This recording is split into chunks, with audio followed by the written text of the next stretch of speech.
ದರ್ಶನ್ ಜೈಲಲ್ಲಿ ಒಂದು photo viral ಆಗ್ತಿದೆ ಸರ್, ವಿಡಿಯೋ ಕಾಲ್ ಮಾತಾಡ್ತಾರೆ.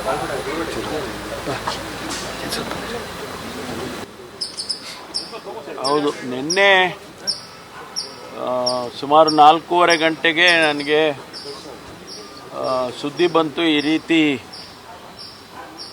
ಪರಪ್ಪನ ಅಗ್ರಹಾರದಲ್ಲಿ ಜೈಲಿನಲ್ಲಿ ದರ್ಶನ್ ಅವರು ಮತ್ತು ಅವರ ಜೊತೆಯಲ್ಲಿ ಇನ್ನೂ 3 ಜನ ಟೀ ಕುಡ್ಕೊಂಡು ಭಾಳ ಆರಾಮಾಗಿ ಇದ್ದಾರೆ ಅನ್ನುವಂಥ ಒಂದು ಫೋಟೋ ಕೂಡ ವೈರಲ್ ಆಗ್ತಾಯಿತ್ತು. ತಕ್ಷಣ ನಾನು DG ಅವರಿಗೆ ಮಾತನಾಡಿ, DG ಪ್ರಿಸನ್ಸಿಗೆ ಮಾತನಾಡಿ ಅವು ಸಂಬಂಧಪಟ್ಟ ಅಧಿಕಾರಿಗಳನ್ನ ಅಲ್ಲಿಗೆ ಕಳಿಸ್ಕೊಟ್ಟು ಎಲ್ಲ ತನಿಖೆ ಮಾಡಿದ್ದೇವೆ. ತನಿಖೆ ಮಾಡಿ ಸುಮಾರು ಒಂದು ರಾತ್ರಿ 1 ಗಂಟೆವರೆಗೂ ಎನ್ಕ್ವೈರೀಸ್ ಎಲ್ಲ ಮಾಡಿದ್ದಾರೆ. ಈಗ ಸುಮಾರು 7 ಜನ, ಅವ್ರ ಹೆಸರುಗಳನ್ನು ಹೇಳಿಬಿಡ್ತೇನೆ ನಿಮಗೆ.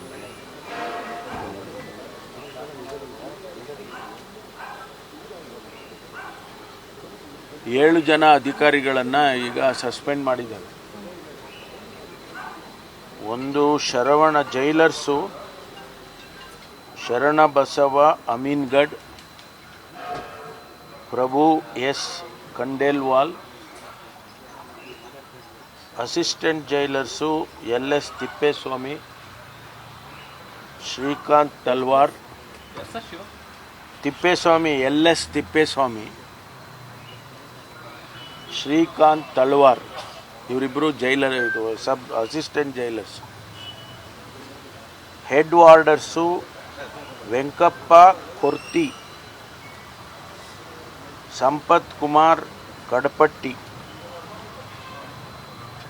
ವಾರ್ಡರು ಬಸಪ್ಪ ತೇಲಿ. ಇವರಿಷ್ಟು ಜನರನ್ನು ಸಸ್ಪೆಂಡ್ ಮಾಡಿದ್ದೇವೆ. ಯಾವ ರೀತಿ ಇದು ಈ ಇನ್ಸಿಡೆಂಟ್ ನಡೆದಿದೆ ಅನ್ನೋದ್ರ ಬಗ್ಗೆ ಈಗ ವರದಿಯನ್ನು ಕೇಳಿದ್ದೇನೆ. DG ಅವರು ಕೂಡ ಈಗಾಗಲೇ DG ಪ್ರಿಸನ್ಸ್ ಅವರು ಕೂಡ ಈಗ ಇನ್ಸ್ಪೆಕ್ಷನ್ ಹಾಕ್ಕೊಂಡಿದ್ದಾರೆ. ಅವರು ಕೂಡ ಬೆಳಿಗ್ಗೆ ಹೋಗಿದ್ದಾರೆ. ಇಂಥ ಘಟನೆ ನಡೀಬಾರ್ದು, ಯಾವ ಕಾರಣಕ್ಕೂ ಕೂಡ ನಡೀಬಾರ್ದು. ಆದರೆ ಈ ವ್ಯಕ್ತಿಗಳು ಯಾರು 7 ಜನ ಹೆಸರು ಹೇಳಿದ್ದಾನೆ, ಇವರು ಭಾಗಿಯಾಗಿದ್ದಾರೆ, ಅವರಿಗೆ ಆ ರೀತಿ ಅವಕಾಶ ಮಾಡಿಕೊಟ್ಟಿದ್ದಾರೆ ಅಂತೇಳಿ ನಮಗೇನು ವರದಿ ಬಂದಿದೆ. ಅದರ ಪ್ರಕಾರ ಈಗ ಸಸ್ಪೆಂಡ್ ಮಾಡಿ ಮುಂದಿನ ಕ್ರಮ ತಗೊಳ್ತೀವಿ. ಆಮೇಲೆ ಸೀನಿಯರ್ ಆಫೀಸರ್ಸ್ ಯಾರಿದ್ದಾರೆ ಅಲ್ಲಿ, ಜೈಲ್ ಸೂಪರ್ಡೆಂಟ್ ಇರ್ಬೋದು, ಅದಕ್ಕಿಂತ ಸೀನಿಯರ್ಸ್ ಇರ್ಬೋದು, ಅವ್ರನ್ನೂ ಕೂಡ ಅಲ್ಲಿಂದ ಟ್ರಾನ್ಸ್ಫರ್ ಮಾಡ್ತೇನೆ. ಅಲ್ಲಿಂದ ಶಿಫ್ಟ್ ಮಾಡಿ ಬೇರೆಯವ್ರನ್ನ ಹಾಕೋದಕ್ಕೆ ಈಗಾಗಲೇ ನಾನು ವರದಿ ಬಂದ ತಕ್ಷಣ ಅವ್ರ ಮೇಲೂ ಕೂಡ ಕ್ರಮ ತಗೊಳ್ತೀವಿ. ಯಾಕೆಂದರೆ ಪದೇ ಈ ರೀತಿ ಆಗಬಾರ್ದು.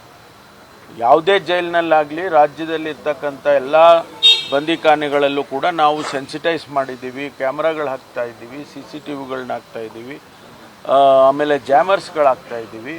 ಇಷ್ಟೆಲ್ಲ ಆದರೂ ಕೂಡ ಇನ್ನೂ ಇಂಥ ಘಟನೆಗಳು ನಡೆಯುತ್ತೆ ಅಂತ ಹೇಳಿದ್ರೆ ಅಧಿಕಾರಿಗಳು ಇನ್ನೂ ಹೆಚ್ಚಿನ ಕಠಿಣವಾಗಿ ಅವರು ಕೆಲಸ ಮಾಡಬೇಕಾಗ್ತದೆ. ಅದರಿಂದ ಅವ್ರ ಮೇಲೆ ಕ್ರಮ ತಗೊಂಡು ಮುಂದೆ ಇಂಥದ್ದು ನಡೆದ ಹಾಗೆ ನೋಡ್ಕೊಳ್ತೇವೆ.